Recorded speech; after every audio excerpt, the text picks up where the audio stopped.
Gunmen in the Pakistani city of Lahore have attacked a bus carrying the Sri Lankan cricket team. 5 Pakistani policemen have been killed.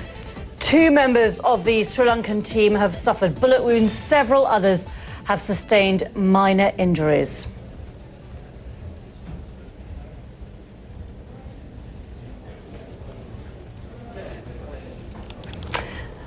OK, we're going to have a catch-up on what we've managed to pull together. Barbara Platt is our correspondent in Islamabad. Here's her report.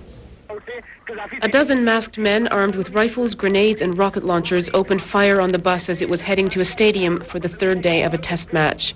2 Sri Lankan cricket players were admitted to hospital. Sri Lankan officials said a number of others were lightly injured. Several policemen in the security convoy were killed. They came to the spot, they were properly masked and they were armed with rocket launchers, they were armed with hand grenades, Kalashnikovs, and they started firing on the Sri Lankan team. Police have cordoned off the area and launched a search for the gunmen, none of whom were killed or captured. The attack is a terrible blow to Pakistani cricket, which had already gone without test cricket for a year because of the security situation in the country. Barbara Platt, BBC News, Islamabad.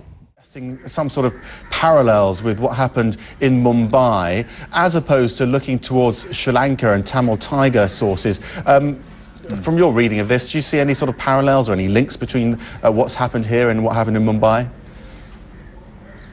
The parallels of this, Max, is that obviously Mumbai itself was a concerted, executed attack that had been well planned. It had been planned for a long time. Now, the Sri Lankan team, people knew they were coming here. There was always an element of risk, and obviously this has been a well-planned and coordinated attack as well. If you look at the other similarities, Sri Lanka is now looking to Pakistan for answers. India looked to Pakistan for answers after Mumbai. Initially, they were trading blows. India pointing the finger at Pakistan, Pakistan pointing the finger at India. Pakistan at the time of Mumbai saying that their hands were clean. Well, since then, we know that Pakistan has had to concede that at least part of that attack in Mumbai was planned and hatched and executed from here.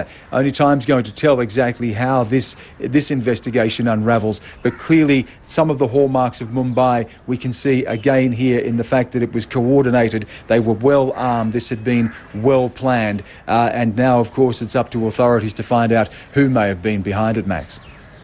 And people very quick to criticise the Pakistani authorities and criticise the security situation in Pakistan, because the fact is that, yeah, and again, there's been a terrible, deathly attack in Pakistan. But I guess when a lot of the Pakistani authorities are pointing out the fact that actually this was a successful operation because none of the cricketers were actually hurt, they have got a point, haven't they? I mean, obviously there were the casualties on the police side, but they actually did their job incredibly well in this situation.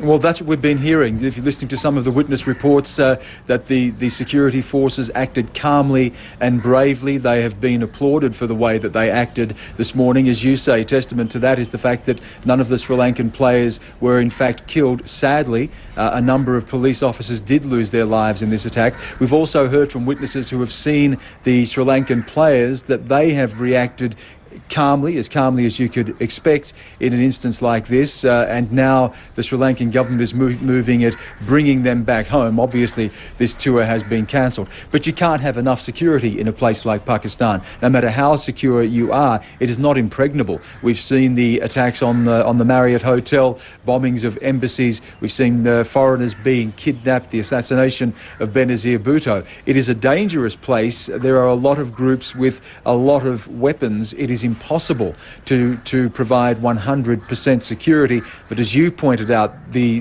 good news, if any, to come out of this today is the fact that no Sri Lankan player has been killed. That said, it's going to be a long time before any sporting team, a cricket team, let alone a cricket team, coming here to play again in Pakistan, Max.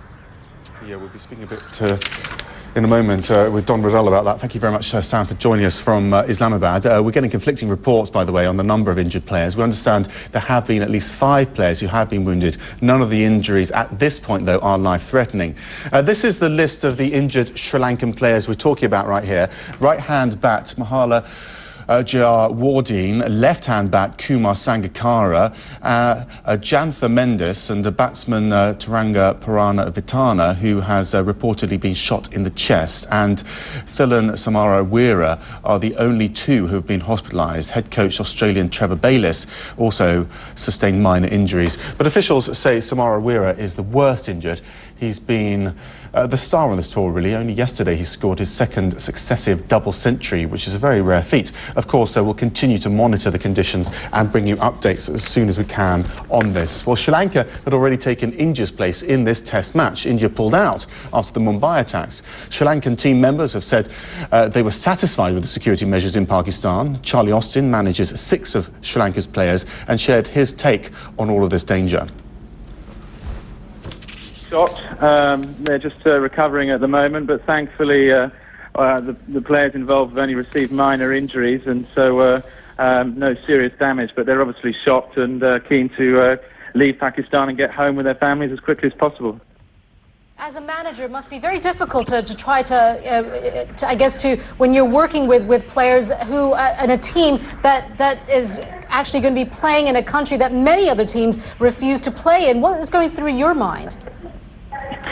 Yeah, absolutely. I mean, the players' safety is obviously a concern going to Pakistan, and the players had voiced those concerns and were happy with the responses that were given by the Pakistan government and the Sri Lankan Cricket Board. In this part of the world, you know, security has been a problem in several countries. So it's something that the Sri Lankan players are used to, but it's the first time that it's really touched them directly. So it is a shock for them, and at the moment they're obviously naturally upset. Are the members that you do manage, did they express concerns themselves? Did they say that they did not want to play in Pakistan? No, that's not the case. I think the players were comfortable with going to Pakistan. They were ensured very good security. They played previously, just before this tour. They played in February. They played a one-day tour. They also played in Pakistan in August, in July, sorry, in the Asia Cup. So they're used to touring Pakistan. I don't think any of them believe that anything like this would happen. So it's not a case of them being upset to tour. They felt it was safe to tour, as did the Sri Lankan government and the Pakistani government at the time. Of course, we want to bring you right up to date. We've seen pictures from the incident itself. Let's just take a look at these now. This is from the Gaddafi Stadium. You will see in just a moment we've got players running to a helicopter. It's been laid on for them. We've heard already that the call was for the immediate return of Sri Lanka's players back home, and that is precisely what has been taking place. 16 members of the squad managed to get on this helicopter at the Gaddafi Stadium just a short while ago, as you can see. They were then going to be flown to an airbase by helicopter so they could then get on a flight back home immediately. An interesting time to be taking pictures. It's obviously an extraordinary moment, hardly the way in which they would have wanted this to go. From a simple cricketing point of view, Sri Lanka having scored a hatful of runs in the course of this second test, looking good, enjoying it, no doubt. That has all gone to pot.